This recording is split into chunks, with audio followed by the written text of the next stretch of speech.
ایک زندہ لاش کی طرح پھر رہا ہوں۔ تھوڑی دیر کے لیے دل بہل جاتا ہے، پھر وہ آنکھوں کے سامنے آ جاتا ہے۔ اس موقع پر کچھ لوگوں نے بہت منفی کردار ادا کیا اور سوشل میڈیا پہ کیا کیا میرے ملک کے انسانیت ہی بھول گیا ہے۔ میرے بیٹے کی لاش میرے سامنے ہر وقت نظر آتی رہتی ہے، اور کوئی کہہ رہا ہے خواب جھوٹا بیان کیتا سوں، کوئی کہہ رہا ہے بیان کرنے والا کوئی جھوٹا ہے ہی، کوئی کہہ رہا ہے قرآن خوانی کیوں کیتی سوں، یہ تو حرام ہے، کوئی کہہ رہا ہے دعا کیوں کروائی سوں۔ سارا حلال حرام ایتھے ہی رہ گیا، اور صرف لائک لینے کے لیے جھوٹی خبریں، چند پیسے اکٹھے کرنے کے لیے بڑے ہو۔ دل ہی تو ہے نہ سنگ و خشت، درد سے بھرنا آئے کیوں، اور تم مجھے اور رلا رہے ہو۔ شرم ہی نہیں آتی لوگ کم بختاں نوں 4 ٹکے یا سستی شہرت لین واسطے۔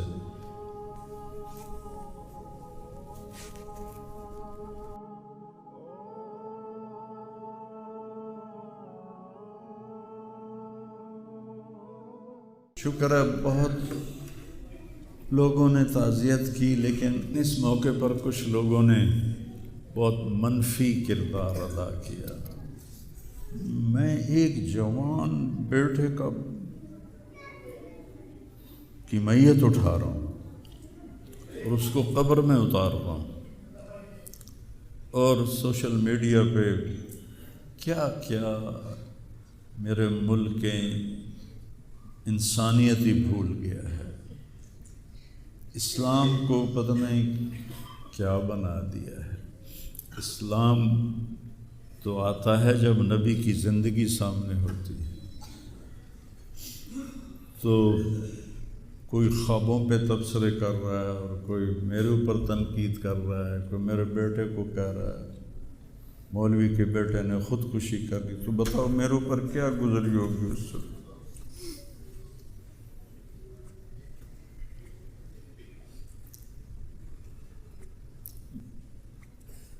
حضرت عمرو بن ابسہ سے پوچھا یا رسول اللہ، سب سے اعلیٰ درجے کا اسلام کیا ہے؟ ایک گل غور نال سنیں، سب سے اعلیٰ درجے کا اسلام کیا ہے؟ آپ نے فرمایا من سلم المسلمون من لسانہ و یدہ، جو کسی کو اپنی زبان اور ہاتھ سے تکلیف نہ پہنچائے وہ سب سے اعلیٰ درجے کا مسلمان۔ اب یہاں حال یہ ہے کہ دنیا دار ہوں، دین دار ہوں، علماء ہوں، ان کی زبانوں سے الفاظ نہیں نکلتے، ان کی زبانوں سے آگ نکلتی ہے، ان کی زبانیں آگ برساتی ہیں۔ تو جب زبان آگ برسائے گی تو دل نفرت سے بھرا ہوگا، لیکن میں نے کہا یا اللہ، میں نے تجھ سے وعدہ کیا تھا کہ میں اپنی وجہ سے کبھی کسی سے نفرت نہیں کروں گا، کسی سے بغض نہیں رکھوں گا، کسی سے قطع تعلق نہیں کروں گا۔ آج مجھے یہ وعدہ پورا کرنے میں زور لگانا پڑ رہا ہے کہ ایک طرف مجھے اپنے بیٹے کی لاش نظر آتی ہے، ایک طرف ان نادانوں کے تبصرے نظر آتے ہیں۔ میں کسی کا نام نہیں لیتا، بھرا پڑا ہے سوشل میڈیا، اور اتنی جھوٹی خبریں، اتنی جھوٹی خبریں، اتنی زخم پہ مرہم لگاتے ہیں یا نمک چھڑکتے ہیں، اور وہ اسلام سمجھ کے کر رہے۔ میرے بیٹے کی لاش میرے سامنے ہر وقت نظر آتی رہتی ہے، اور کوئی کہہ رہا ہے خواب جھوٹا بیان کیتا سوں، کوئی کہہ رہا ہے بیان کرنے والا کوئی جھوٹا ہے ہی، کوئی کہہ رہا ہے قرآن خوانی کیوں کیتی سوں، یہ تو حرام ہے، کوئی کہہ رہا ہے دعا کیوں کروائی سوں۔ سارا حلال حرام ایتھے ہی رہ گیا۔ ایک زخمی باپ کے زخم پر پھنبا رکھنے کی بجائے میں نے بڑے انسان زندگی میں صدمے دیکھتا ہے، ناگواریاں دیکھتا ہے، میں نے بڑی بڑی ناگواریاں دیکھی، لیکن عاصم کی ناگواری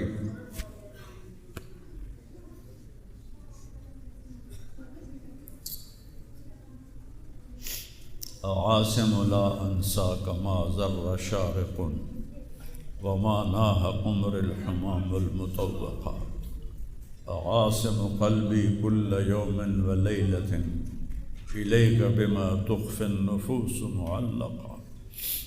یہ حضرت عبداللہ بن ابو بکر کے اشعار ہیں جو میں نے تھوڑی تبدیلی کے ساتھ آپ کو ذکر کیے ہیں کہ اے عاصم، جب تک سورج چمکتا رہے گا تیری یاد میرے اندر تازہ ہوتی رہے گی، میں تمہیں کبھی بھلا نہ پاؤں گا۔ اے عاصم، دن ہو یا رات ہو تیری یادوں سے میرا بسیرا ہو رہا ہے، میرا دل تجھ میں دن میں بھی اٹکا ہوا ہے، رات کو بھی اٹکا ہوا ہے۔ یہ اس وقت میری حالت ہے۔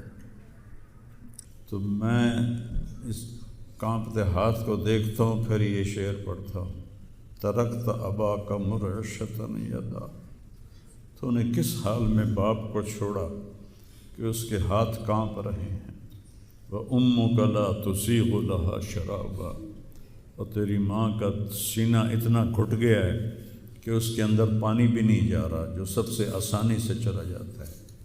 یہ کیفیت ہو ماں باپ کی، اور کوئی مولانا اٹھ کے تبصرے کر رہا ہو، کوئی مفکر اٹھ کے تبصرے کر رہا ہو، بتاؤ میرے اوپر کیا گزری ہو۔ اس لیے میرے نبی نے فرمایا کہ زبان کو روکنا ساری شریعت کا خلاصہ ہے۔ دین بیان کرتے ہوئے جن کی زبانیں زہر بن جائیں اور شعلے برسائیں، ان کو بھگتنا پڑے گا آخرت میں۔ میں نے اپنا حصہ معاف کر دیا، میں کہ یا اللہ میں نہیں چاہتا میری توبہ کہ میری وجہ سے تیرے محبوب کے کسی امتی پر کوئی تکلیف آئے، میں نے سب معاف کر دیا۔ لیکن اللہ کا نظام تو چلتا ہے پھر،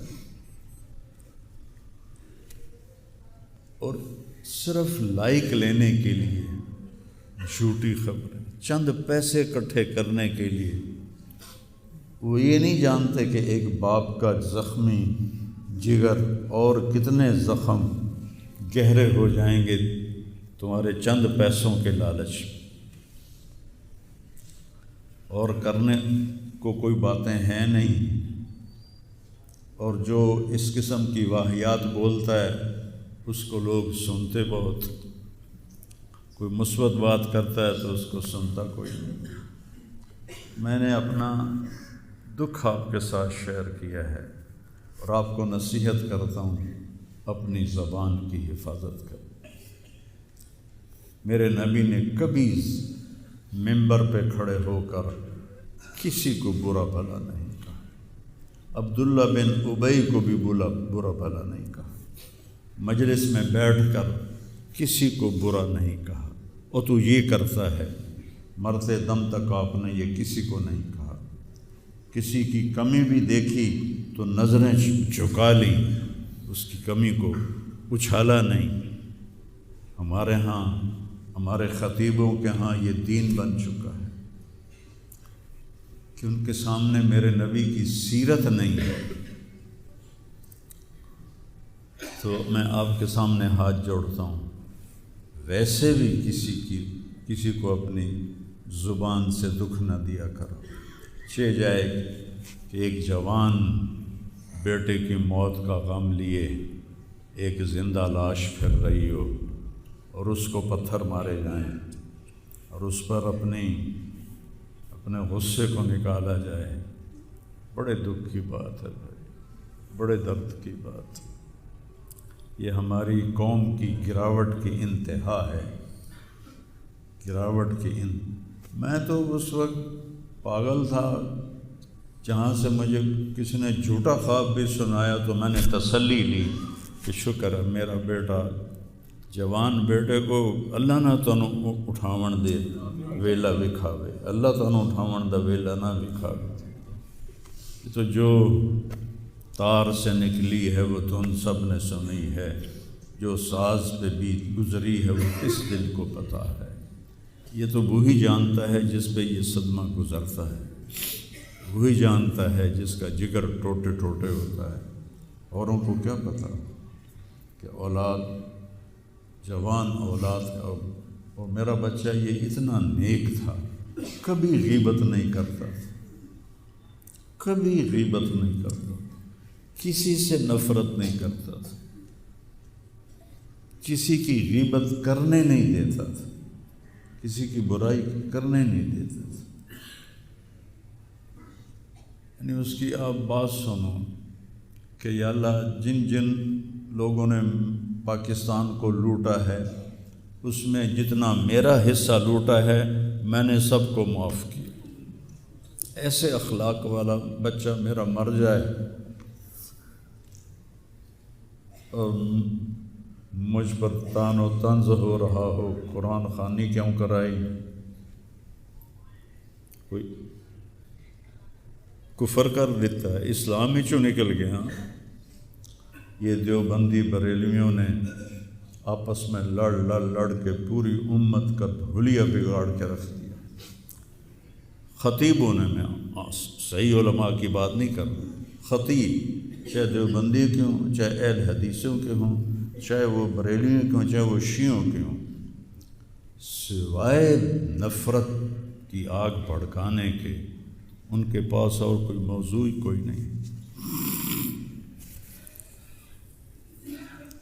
آج میں گیا ہوں اپنے، صبح بہت میرا سر بھاری تھا تو میں سیر کے لیے فجر کے بعد نکلا، اپنے مین فارم پر پہنچا تو وہاں نوکر کھڑے تھے، تو ہمارا ایک نوکر ہے شبیر اس کا نام ہے، تو وہ میں نے ایسے ہاتھ بڑھایا ملنے کے لیے، کہا میاں صاحب آسم میاں طرح ساڈے نال مل لو، انج نہ مل لو۔ میں کیا وہ کیوں ملتا ہے؟ ہمارے ہاں زمینداروں میں نوکر اور زمینداروں کا آپس میں بڑا فاصلہ ہوتا ہے، وہ جب ہمیں ملتے ہیں تو یوں جھک کے ملتے ہیں یا گوڈے پکڑتے ہیں اور اپنے آپ کو پیچھے ہٹا کے کھڑے ہوتے ہیں۔ تو وہ شبو نے کہا جی ہم میاں صاحب سے ملتے تھے ایسے ہی جی میں ساڑھے نال ملتے ہیں، تو وہ کہتے یار تم لوگوں کو تو ملنے کا طریقہ ہی نہیں آتا، ہاتھ کھولو۔ ان کے ہاتھ کھلوا کے ان کو جپھا ڈالتا تھا اور ان کے کپڑوں پہ مٹی لگی ہوتی تھی۔ ایسا میرا بیٹا گیا۔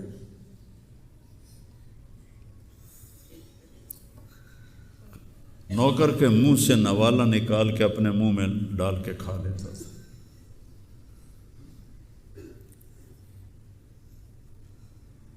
کبھی اس کی جیب میں پیسے نہیں ہوتے تھے، جو بھی دیتے وہ ادھر دے دیا، ادھر دے دیا، ادھر دے دیا، ادھر دے دیا۔ نئی گاڑی میں کوئی غریب آدمی کو بٹھاتا نہیں ہے، وہ نئی فارچون میں وہ پاگل کو بٹھاتا تھا۔ یہ بھی مذاق بنا دیا لڑکا، ہائے ہائے ارے وہ دل ہی تو ہے نہ سنگ و خشت، درد سے بھرنا آئے کیوں اور تم مجھے اور رلا رہے ہو۔ اس کو بھی مذاق بنا دیا۔ وہ ابھی بھی زندہ ہمارے گاؤں میں جائیں ویکھنے جا کے ویکھ لو۔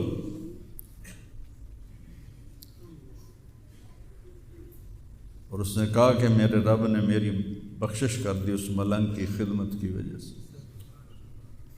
کسی پاگل دے کپڑے وٹامنا، ناوامنا، وہ دے وال کٹامنا، وہ دے نو کٹامنا، ایک زمیندار دے بیٹے دا اے کوئی سوکھا کام، وہ دے ماں پیو نان کر دے۔ اتنا غریبوں سے اس کو پیار تھا،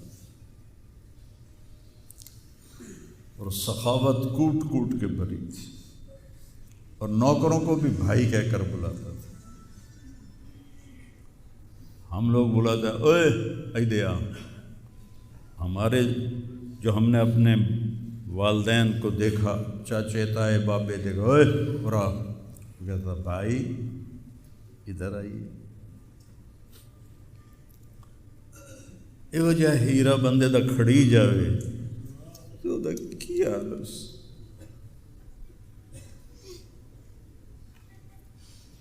شرم ہی نہیں آتی لوگ کم بختاں چار ٹکے یا سستی شہرت لین واسطے